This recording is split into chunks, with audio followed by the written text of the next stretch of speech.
Greetings, my YouTube family. Thank you so much for visiting this channel. And today I'm going to talk to you about how to invest in the S&P 500, commonly known as the S&P 500. And this presentation actually has two parts. The first part, I'm going to go through the history of the S&P 500 for the past 96 years that I have analyzed the data. And also then the second part, I'm going to then walk you through the practical aspect of buying the S&P 500. So let's get started. Just as a disclaimer, this is just for educational purposes. So nothing from this content should be taken as investment advice. Now, as I have said, this is how I am going to quickly go through the historical analysis of how the S&P 500 has performed over the past, and then before I dive into how to buy the shares for the S&P 500. Just for starters, I am Isaac Jonas, and I actually started this YouTube channel in December last year. Basically, I just wanted to post stuff about personal finance and investing, and also my experience in the US and Canadian stock exchanges. But I am an economist by training. I have 2 master's degrees from the University of British Columbia in Canada, and also a bachelor's degree from the University of Zimbabwe. But I like to create content like this for educational purposes, particularly in this case focusing on personal finance and investing, and also writing and reading. Now to the business of the day. The Standard & Poor 500, which is also commonly known as the S&P 500, is basically a stock market index of the widely companies that are listed in the United States stock exchanges that are actually a representative of the US performance as an economy. The reason why most investors like the S&P 500 is that those companies that constitute the S&P 500 are mostly large capitalized companies, the Apples of the world, the Microsoft, and those companies that have a market capitalization of over 13 billion.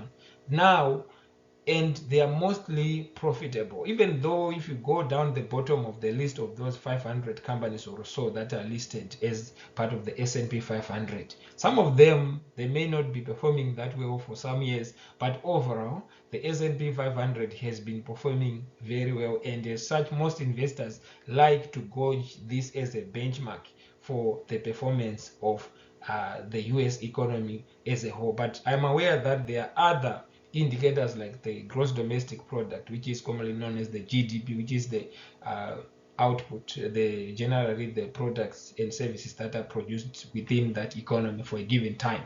So you find that now, going back to the history of the S&P 500, it was initially established in 1923 with only 233 companies, and now in 1957 more companies were added to make them 500 by a committee of those people who make these decisions in the United States.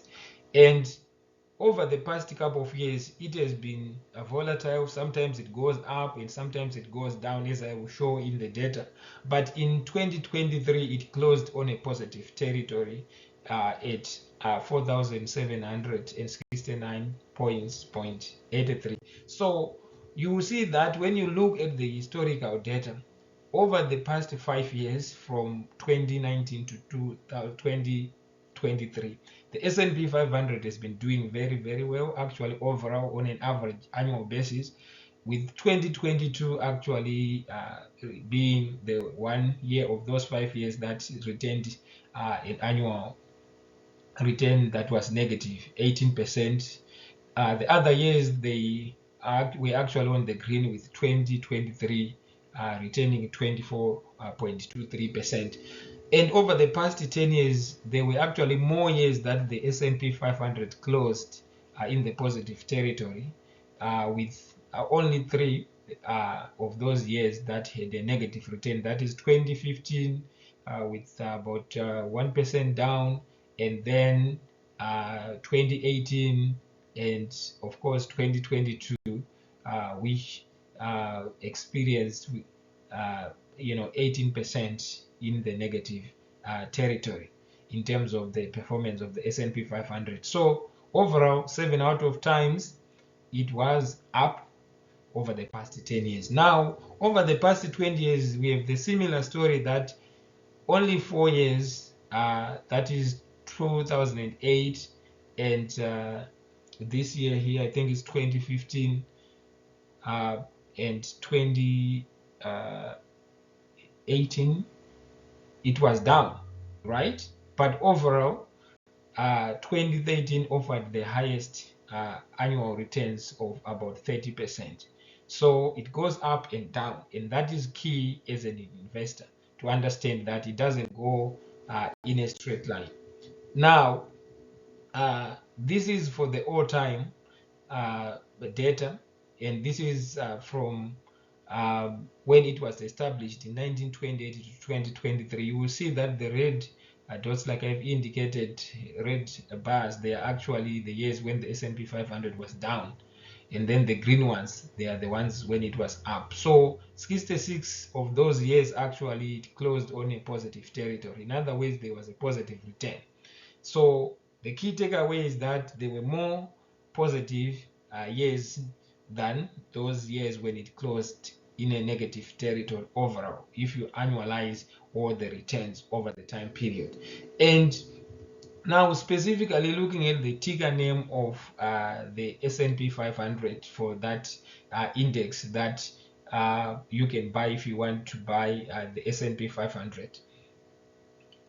It means historically, if you draw a trend line, it is upward sloping, but over the years it is volatile. There are some years when there are some events, like in 1987 there was the Asian financial crisis and it dropped, and then dot-com bubble, some people lost money, and then 2013 taper tantrum when there was an increase in interest rates, and also there were a lot of policies that were implemented to avert the economy, because the economy in terms of the monetary policy, in other ways, it has to be managed. For example, if there is too much inflation, the government, or in this case the federal bank, should intervene, either increase interest rates or play around with money supply in the economy. Now, the same thing happened. There was quantitative easing in terms of the money that was actually pumped into the economy, right, to avert or to induce consumers to spend money and grow the economy, because most of the parts of the economy were closed because of the COVID pandemic. So this is also reflected in the economy. And as an investor, it is very important to understand that these key events, they are unavoidable actually if you look at the historical data.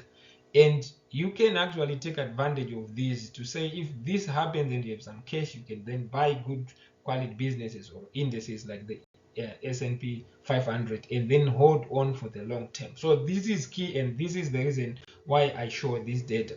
Now, in conclusion, I just wanted to state that the S&P 500 actually is well diversified, even though there is a bit of concentration in the technology sector, which are highly valued companies like Microsoft, Apple, which is over 3 trillion in terms of market capitalization. But the good thing is, I like about that, even though they have high valuations as reflected by their price to earnings ratio, these companies, they are actually very profitable. So I think in that regard, a business has to, as a bottom line, they must be sound in terms of the fundamentals like return on equity, profitability, the cash flows. And if I look at all those, most of those companies like the tech sector, which constitute most of the S&P 500, they are very good businesses. Now, if you look at other sectors, which maybe in the energy sector, healthcare sector, they also have good indicators, fundamentals. So what I liked about the S&P 500 as an investor, I must disclose that I own some shares for S&P 500 as well, is that historically it has done so well, but also it is broad and diverse in terms of those companies that are part of the S&P 500.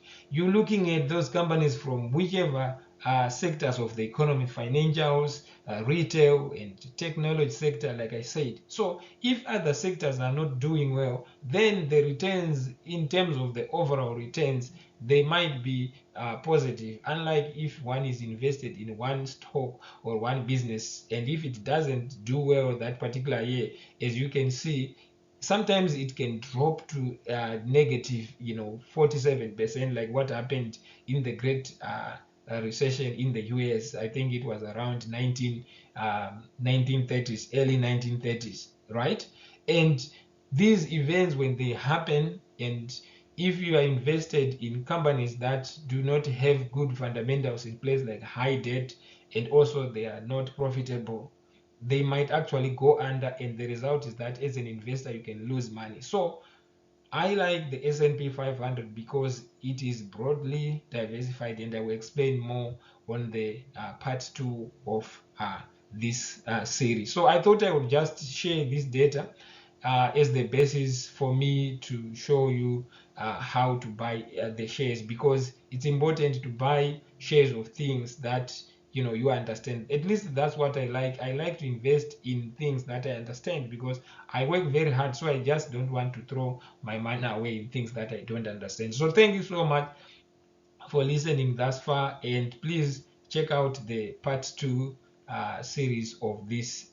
And please, if you like to check content like this in the future, don't forget to subscribe on this channel so that you get notifications. Thank you, and I wish you a very successful and prosperous 2024. Bye bye for now.